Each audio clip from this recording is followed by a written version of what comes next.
नाला साहबा कहिएगा कि पाकिस्तान की सिफारतकारी को पूरी दुनिया मान गई है और जिस तरह से पाकिस्तान को अप्रिशिएट किया जा रहा है मुख्तलिफ प्लेटफॉर्म्स पर, वो आप देख ही रही होंगी, तमाम सूरत हाल भी आपके सामने है, क्या तबसरा करेंगे आप?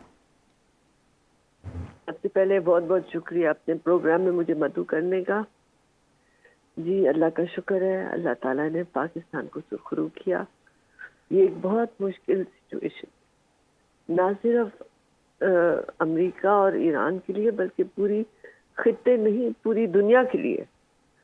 और अगर ये खुदा न खासा एस्केलेट करती तो ये एक जंगे अजीम सेवम का इंतहा हो जाती। तो अल्लाह ने हमें नेकी के लिए, अमन के लिए इस्तेमाल किया। ये अल्लाह का शुक्र है। बिल्कुल, अल्लाह जिसे चाहे इज़्ज़त दे, जिसे चाहे ज़िल्लत दे। अच्छा नाइला साहिबा, कहिएगा कि अमेरिका को मुज़ाकरात की मेज़ पर लाना कितनी बड़ी जीत है, फ़तह है, क्योंकि हमने माजी में देखा है कि जब अमेरिका फ़ैसला कर लेता है इन्वेट करने का तो फिर अमेरिका वहाँ पर 10-10 साल भी जंगें लड़ता आया है, लेकिन इतनी जल्दी अमेरिका का मुज़ाकरात की टेबल पर आना ये साबित करता है कि ईरान के साथ लड़ना अमेरिका के लिए बड़ा मुश्किल हो चुका था। क्या ईरान ने बहुत ही मजबूत तरीके से मज़ाहमत की? जी काफ़ी सारे इसमें फैक्टर्स हैं। बेसिकली अमेरिका के अपने अंदरूनी हालात वो काफ़ी नाजुक हो चुके थे। ट्रंप साहब के ऊपर केसेस भी चल रहे हैं, एप्स्टीन फाइल्स की बात भी हो रही है, इकोनॉमी भी उनकी दुश्वारी से गुजर रही है। तो एक तो वो फैक्टर है। दूसरा ये कि इनको तवक्को नहीं थी कि ईरान ऐसा मुंह तोड़ जवाब देगा, तो उससे जो इनकी जानें गई हैं, इन्हें दूसरों की जानों का गम नहीं होता, लेकिन जब इनकी जानें जाती हैं तो फिर इनकी वाकई जान जाती है। तो एक वो फैक्टर था। आपको पता है कि उन्होंने ग्राउंड ट्रूप्स लाने की उनका जहाज गिराया गया, उधर से पायलट पकड़ा गया, फिर उसकी रेस्क्यू जो है पूरी वो की गई। तो ये सारे कॉस्ट ऑफ वॉर जो है ईरान ने अमेरिका के लिए बहुत ज़्यादा बढ़ा दी थी, जो कि उनको तवक्को नहीं थी। और उसके बाद ट्रंप साहब जो हैं एक इस दुश्वारी में पड़ चुके थे, क्योंकि मेरा ख्याल है जब वो जंग में दाखिल हुए थे तो नेतन्याहू ने उनको मुगरद बयानी से फिसला के लाया था। उन्हें कहा था कि बस जी एक ये रिजीम चेंज हो जाएगी, आप अली खामेनाई को उड़ा दें, टॉप लीडरशिप को उड़ा दें, ईरान ढह जाएगा, 2 दिन की मार है, ये ख़त्म हो जाएंगे, आपकी बड़ी बेजा हो जाएगी, सारे ईरानी आपके कदमों में आके कहेंगे बहुत शुक्रिया आपने हमें आज़ाद कर दिया।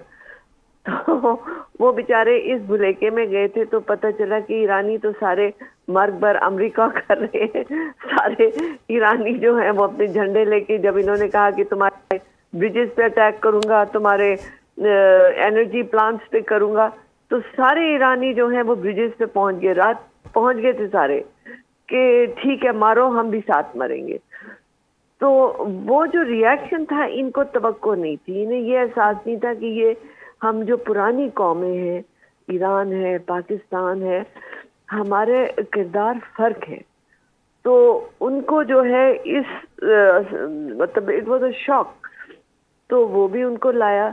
लेकिन मेरे ख्याल में इसमें बहुत बड़ा क्रेडिट जो है वो आपके प्राइम मिनिस्टर और आपके फील्ड मार्शल आसिम मुनीर साहब का है कि उन्होंने शुरू से दोनों साइड पे, मतलब पाकिस्तान का एक गैर जानबदार और एक सिंसियर मीडिएटर का रोल था। पाकिस्तान इसमें कोई अपने ज़ाती मुफाद नहीं ला रहा था, पाकिस्तान सिर्फ अमन के लिए काम कर रहा था और दुनिया ने उसको रिकग्नाइज किया। तो अल्लाह ताला ने आपको इतनी इज्जत दी है और अल्लाह का शुक्र है कि आपकी लीडरशिप ऐसी थी जो कि इतने मुश्किल हालात में पाकिस्तान को और दुनिया को एक पॉजिटिविटी की तरफ निकाल लाया है। लेकिन having said that, the important thing is कि सबसे जो इसमें खतरनाक चीज़ है, क्योंकि अभी प्राइम मिनिस्टर का जो ट्वीट है वो उसमें उन्होंने फरमाया है कि 10 अप्रैल को शायद पाकिस्तान होस्ट भी करेगा टॉक्स। لیکن خطرناک بات یہ ہے کہ اسرائیل اس ٹاکس میں نہیں ہے، اور ساری تخریب کاری کی ہی اسرائیل نے ہے. اور پچھلی دفعہ بھی جب عمان میں ہو رہے تھے تو انہوں نے جو ہے ایران پہ اٹیک کیا تھا اسرائیل نے. اور قطر جو کہ پہلے میڈیشن کر رہا تھا تو دوحہ پہ میزائلز گرائے تھے اسرائیل نے، یہ کہہ کے کہ ہم حماس کے لیڈرز کو مار رہے ہیں، کس کو مار رہے ہیں، اور کوئی ان کو نہیں مارا تھا، بٹ دوحہ پہ اٹیک کر دیا تھا. تو اسرائیل جو ہے وہ سب سے زیادہ اس میں جو ہے نا انپریڈکٹیبل ایلیمنٹ ہے.